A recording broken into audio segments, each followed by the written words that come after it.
അമിത് ഇപ്പോൾ പൊട്ടുമോ? പൊട്ടും. അമിത്ഷായ്ക്ക് എല്ലാ പരിപാടികളും മടക്കി കെട്ടി പെട്ടിയിലാക്കേണ്ടി വരും. അല്ല, കാര്യങ്ങൾ ഇങ്ങനെയാണെങ്കിൽ ഇങ്ങനെ തന്നെയാകും സംഭവിക്കുക.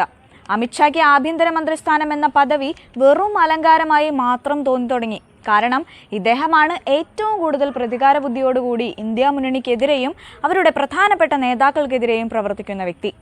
ഓരോ സംസ്ഥാനത്തിലും ഭരണം അട്ടിമറിക്കാൻ എല്ലാ രീതിയിലും രാഷ്ട്രീയ വ്യഭിചാരികളെ ഇറക്കുന്നതും ഇദ്ദേഹമാണ്.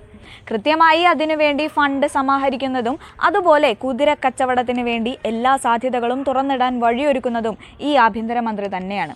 പക്ഷേ ഇപ്പോൾ കാര്യങ്ങൾ പഴയതുപോലെയല്ല.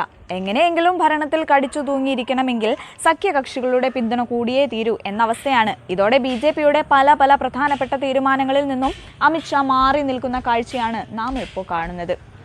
ഏത് വിധേനയും ഭരണം നിലനിർത്താൻ സഖ്യകക്ഷികളെ പിണക്കാതെ അമിത്ഷായെ മാറ്റി നിർത്തിയാണ് BJP ഇപ്പോൾ മുന്നോട്ട് പോകുന്നത്. രാജ്യസഭയിൽ അംഗബലം കൂട്ടണമെങ്കിൽ നടക്കാനിരിക്കുന്ന പല തെരഞ്ഞെടുപ്പിലും BJPക്ക് ജയിക്കേണ്ടി വരും. പ്രത്യേകിച്ച് ഇത്തവണ നടക്കാൻ പോകുന്നത് 2 പ്രദേശങ്ങളാണ്, ഹരിയാനയും ജമ്മു കാശ്മീരും. വളരെ വൈകാതെ തന്നെ ജാർഖണ്ഡിലും മഹാരാഷ്ട്രയിലും നടക്കും. അതിനുശേഷം ഡൽഹിയിൽ നിയമസഭാ തെരഞ്ഞെടുപ്പ് നടക്കാൻ പോവുകയാണ്. പിന്നെ ബീഹാർ, ഇത്തരത്തിലാണ് തെരഞ്ഞെടുപ്പ് നടക്കുന്നത്. അതുപോലെ അസം, പശ്ചിമ ബംഗാൾ എന്നിങ്ങനെയാണ് സംസ്ഥാന നിയമസഭാ തെരഞ്ഞെടുപ്പ്. ഇവിടെയൊക്കെ തെരഞ്ഞെടുപ്പ് നടന്നാൽ BJPയുടെ അംഗബലം കുറയും. സഖ്യകക്ഷികൾ തന്നെ BJPയോട് പരമാവധി സീറ്റുകൾ രാജ്യസഭയിൽ വേണമെന്ന് ആവശ്യമുന്നയിക്കുമ്പോൾ BJP അതിന് വഴങ്ങിയില്ലെങ്കിൽ ലോക്സഭയിൽ വലിയ തോതിൽ അത് ബാധിക്കും. അതായത് ഐക്യ ജനതാദളും JDPയും പിന്തുണയ്ക്കുന്നത് കൊണ്ടാണ് BJP ഇപ്പോൾ നിരങ്ങി മുന്നോട്ട് പോകുന്നത്. അത് പെട്ടെന്ന് നിലയ്ക്കും, മോദി വീഴും. ആ രീതിയിലേക്ക് കാര്യങ്ങൾ പോകുമ്പോൾ വീണ്ടും തെരഞ്ഞെടുപ്പ് വരാൻ സാധ്യതയുണ്ട്. ലോക്സഭാ തെരഞ്ഞെടുപ്പിൽ 79 സീറ്റുകളിൽ കൃത്രിമത്വം നടത്തിയാണ് BJP ഈ തവണ അധികാരത്തിലേക്ക് വരുന്നത് എന്ന വിലയിരുത്തൽ വരുമ്പോൾ ഇനിയൊരു തെരഞ്ഞെടുപ്പിൽ അമിത്ഷായ്ക്കോ മോദിക്കോ ഒന്നും ചെയ്യാനില്ല എന്ന യാഥാർത്ഥ്യം ഇവിടെ പറയേണ്ടിയിരിക്കുന്നു.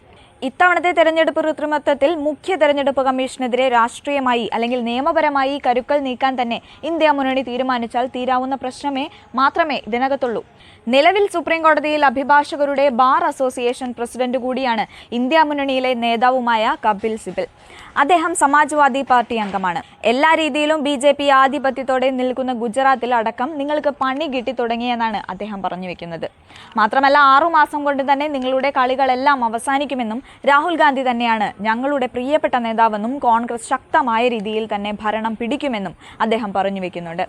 ഇങ്ങനെയാണ് മുന്നോട്ടുള്ള കാര്യങ്ങളുടെ പോക്കെങ്കിൽ നമ്മുടെ BJP നേതാക്കളുടെ അവസ്ഥ വളരെ പരിതാപകരമാകും. അതിലേറ്റവും പരിതാപകരം അമിത്ഷായുടെ നില തന്നെയായിരിക്കും, തീർച്ച.